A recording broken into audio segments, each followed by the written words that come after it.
Welcome to Greg Hansen's Video Notebook. It's the Tuesday edition, brought to you by Domino's Pizza. I am Star Sports editor Ryan Finley, joined by Greg Hansen. Greg, great column in today's newspaper talking about early entries into the NBA draft. You mentioned Jared Bayless. I didn't know he was a Celtic, by the way, until you told me. And sort of the history of Arizona's early entries. As we stare down at the 2014 NBA draft, where do you see Nick Johnson and Aaron Gordon fitting in there? I think, like most people, Nick Johnson's going to be a second-round pick, late second round, probably wind up playing in Europe next year. And I think Aaron Gordon will go 10th or 12th or 14th or somewhere like that. Maybe when they get a look at him and see that he doesn't have any offensive game, he'll even drop more out of the lottery.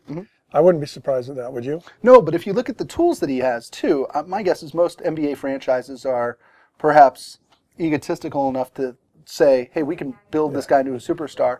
I mean, the comparison I've always heard with Aaron Gordon, and maybe it's apt, is, you know, he is Blake Griffin. But he's not. He's not a power player and never will be. Yeah. He's a kangaroo. Yeah. And I think he's a hybrid player, and somebody's going to get seduced by him, and they'll take him. I still think he'll be 10 or so. One of the names you mentioned when you went back through kind of the history of early entries in the Pac-10/Pac-12 is really only two guys could be called busts. Probably. Right. Tell me about those guys. From Arizona? Yeah. Well, Jared Bayless, I thought he had lottery potential and NBA All-Star game potential. I did. Yeah. But apparently he's a man without a position.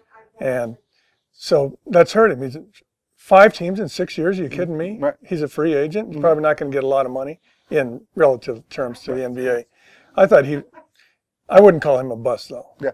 If you look at Nick Johnson and Jared Bayless, to me it seems as if Jared Bayless was probably a better college player. Right. But Nick Johnson has maybe the leaping ability that Bayless lacked. How would you compare those two when you're sizing up kind of their NBA potential?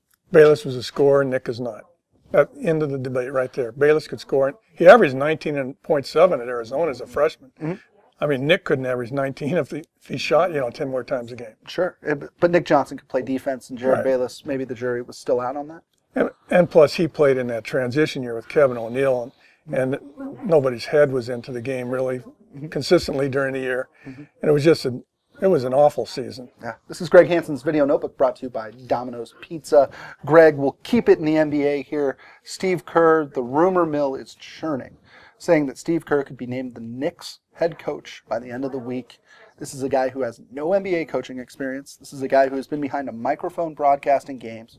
This is a guy whose time with the Phoenix Suns was nothing short of disastrous. Why is he a good fit for the biggest media market and maybe the biggest professional sports team in the league? You're talking to the wrong guy about Steve Kerr. Yeah. I always thought Steve Kerr should be Lute Olson's replacement, and I still do. I mean, nothing against Sean Miller. Obviously, he's the right pick. But if you got to know Steve Kerr, and I was lucky, too, in the 80s and 90s, he's the guy. He is the guy I would swear by. He's the guy I'd want coaching my son. He's the guy. He's smart. I mean, he is really a smart kid. He's forthright. His character is just impeccable. He knows the NBA inside and out. He wasn't a good general manager because Robert Sarver was a horrible owner, in my opinion. I would hire him in a heartbeat. And Phil Jackson, and he has a synergy with him. They're going to hire him, obviously, next month. And to me, that's a home run.